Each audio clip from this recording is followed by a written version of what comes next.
नमस्कार, हिमाचल समाचार में आपका स्वागत है। आज के मुख्य समाचार। मुख्यमंत्री ने विधानसभा सदन में प्रश्नकाल के दौरान दिए महत्वपूर्ण प्रश्नों के उत्तर। मुख्यमंत्री ने कहा, केंद्रीय गृह मंत्री से कई महत्वपूर्ण मुद्दों पर हुई चर्चा। हिमाचल को डायमंड स्टेट्स अवार्ड से किया गया सम्मानित। मुख्यमंत्री ने कहा, वित्तीय स्थिरता के लिए प्रदेश सरकार संरचनात्मक सुधारों पर कर रही कार्य। और अब समाचार विस्तार से। विधानसभा में बजट सत्र के 11वें दिन की शुरुआत आज प्रश्नकाल से हुई। प्रश्नकाल के दौरान सहारा योजना से संबंधित पूछे गए एक प्रश्न के उत्तर में मुख्यमंत्री ठाकुर सुखविंदर सिंह सुक्खू ने कहा, माननीय अध्यक्ष महोदय, सहारा योजना जो है उसको हमारी सरकार जारी रखेगी। आपकी योजना को हम कैसे बंद कर सकते हैं? आपने अच्छा काम किया, उसमें कोई दो राय नहीं, हम इसमें सहमत है। लेकिन मैं कई बार अपना बयान आप ऐसे देते हैं कि सहारा को बंद कर रहे हैं। सहारा को कोई बंद नहीं किया जा रहा। लेकिन कुछ जनकराज ने बहुत अच्छी बात कही कि नियमों में संशोधन की इसमें ज़रूरत है, और हम चाहेंगे कि जो नियम संशोधित होकर हम करें, क्योंकि कई डिस्ट्रिक्ट बहुत ज़्यादा सहारा योजना के अंतर्गत, जब मैंने पिछले मीटिंग में ली थी, डैशबोर्ड में देखा, और कई डिस्ट्रिक्ट में बहुत ही कम सहारा योजना के केसेस है। अब जो सहारा योजना के केसेस बहुत कम है, तो उसका कारण क्या है? यहाँ वहाँ जागरूकता नहीं है। और कुछ डिस्ट्रिक्टों में जब हमने डाटा मिलाया हैंडीकैप्ड्स का, क्योंकि हैंडीकैप्ड्स का डाटा WCD के पास भी होता है हमारे जो उसके, तो उसमें कुछ ऐसे पात्र भी व्यक्ति है जिनके साथ मैं चाहूँगा कि उनकी वेरिफिकेशन की जाए, और SDM के लेवल पर CMOs का सर्टिफिकेट बनाए, एक वेरिफिकेशन लगा दी जाए। जो भी ऐसे व्यक्ति होंगे, उस वेरिफिकेशन के साथ हम सबको, जो भी इनके द्वारा योजना शुरू की गई है, उसमें हम ये सहारा योजना को शुरू करेंगे।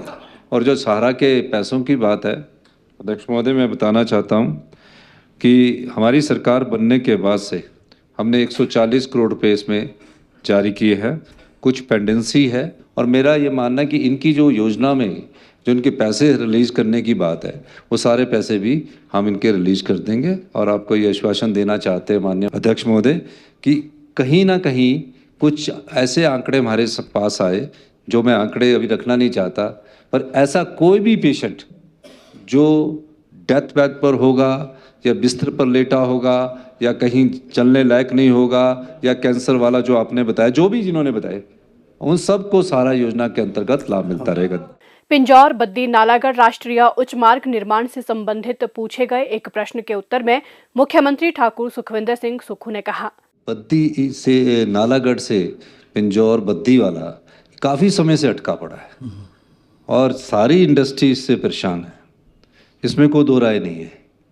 और मैं जब मुख्यमंत्री बना था, उसके बाद भी मैंने इस में तेज़ी लाई थी। जो लैंड एक्विजिशन का पैसा था, उसको हमने स्पीड अप करवाया था।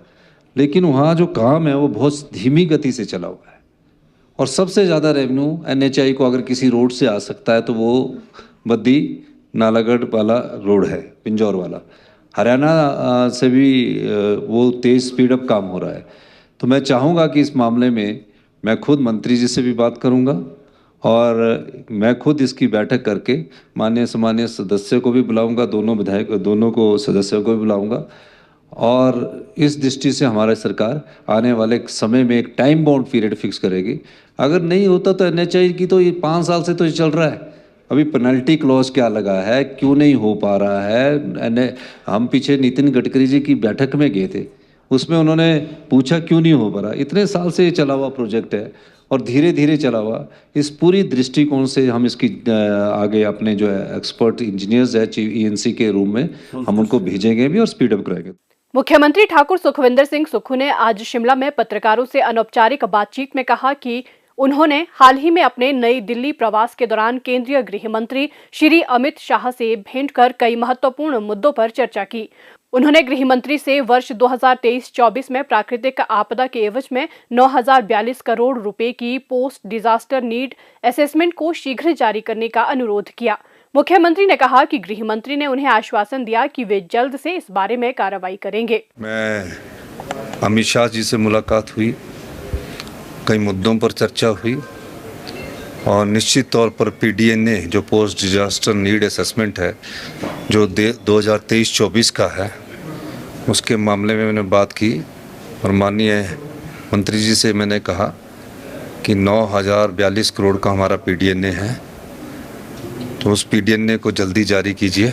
माननीय गृह मंत्री जी ने हमें आश्वासन दिया है कि जल्दी ही इस पर कार्रवाई की जाएगी। ड्रग्स के मामले में मेरी चर्चा हुई है और उस मामले में हमने अपनी कार्रवाई के बारे में बताया कि 30% के करीब ड्रग्स के केसेस में हमने कमी लाई है, लेकिन कुछ हम एक्ट इस विधानसभा सत्र में लाना चाह रहे हैं और उस कानून के माध्यम से हम आगे बढ़ेंगे। PIT NDPS के तहत मैंने दिशा निर्देश दिए कि उसके तहत जितनी प्रिवेंशन हम कर सकते हैं हम करेंगे।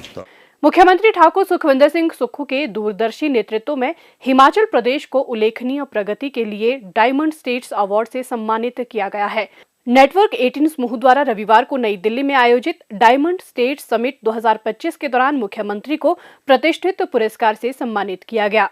राज्य के विकास के लिए अपनी प्रतिबद्धता को व्यक्त करते हुए मुख्यमंत्री ने कहा कि प्रदेश सरकार हिमाचल प्रदेश को आत्मनिर्भर और देश का समृद्धतम राज्य बनाने की परिकल्पना को साकार करने के लिए दृढ़ता से कार्य कर रही है। उन्होंने कहा कि वे संरचनात्मक सुधारों पर ध्यान केंद्रित कर रहे हैं, जिससे अभूतपूर्व परिणाम सामने आने के साथ साथ राज्य में वित्तीय स्थिरता भी आएगी। उन्होंने कहा कि संघीय ढांचे पर राज्यों का अधिकार है और प्रदेश सरकार हिमाचल के अधिकारों और विकास के लिए धन की आवश्यकताओं के लिए लड़ाई लड़ रही है। राज्य के विकास के लिए प्राथमिकताओं को रेखांकित करते हुए मुख्यमंत्री ने कहा कि वे शिक्षा प्रणाली को सुदृढ़ करने के लिए प्रतिबद्धता से कार्य कर रहे हैं और स्वास्थ्य संस्थानों में उन्नत चिकित्सा प्रौद्योगिकी का उपयोग कर इस क्षेत्र को मजबूत किया जाएगा। हम एजुकेशन को पूरा ट्रांसफॉर्म कर रहे हैं। हमने देखा क्वालिटी एजुकेशन में हम पूरे देश में 21वें स्थान पर पहुंच गए। 2 साल के रिजल्ट के बाद असर की एक रिपोर्ट आती है, उसमें हम अब नंबर 1 पर आ रहे हैं केरला के बाद। पूरा एजुकेशन स्कूल्स हम कन्वर्ट कर रहे हैं डे बोर्डिंग स्कूल में, क्योंकि हम चाहते हैं बच्चे स्टंटेंट आ रहे हैं, छोटे छोटे बच्चे आ रहे हैं, उनका खाना पौष्टिक मिले गांव के बच्चों के लिए।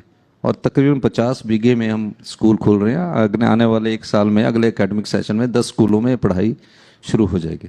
हेल्थ स्ट्रक्चर्स को हमने देखा तो हमने फैसला किया कि हम एम्स के बराबर, जो दिल्ली के एम्स में टेक्नोलॉजी मेडिकल है वो हिमाचल के उसमें मिलेगी। अगले साल तक वो सारा हमारा काम शुरू हो चुका है, ऑर्डर प्लेस हो चुके हैं। आने में टाइम लगता है क्योंकि मेडिकल टेक्नोलॉजी सब बाहर से आती है।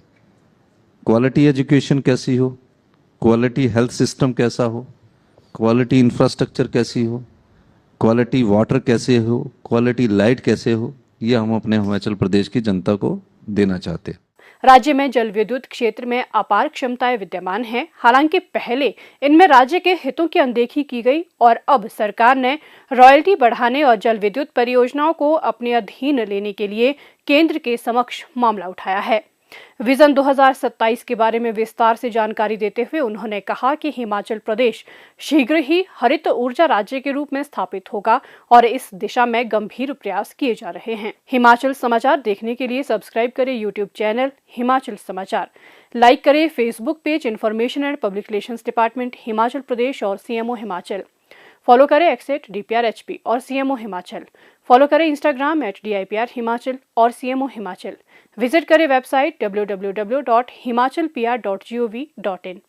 इस अंक में इतना ही। कल फिर होगी मुलाकात। दीजिए इजाजत। नमस्कार।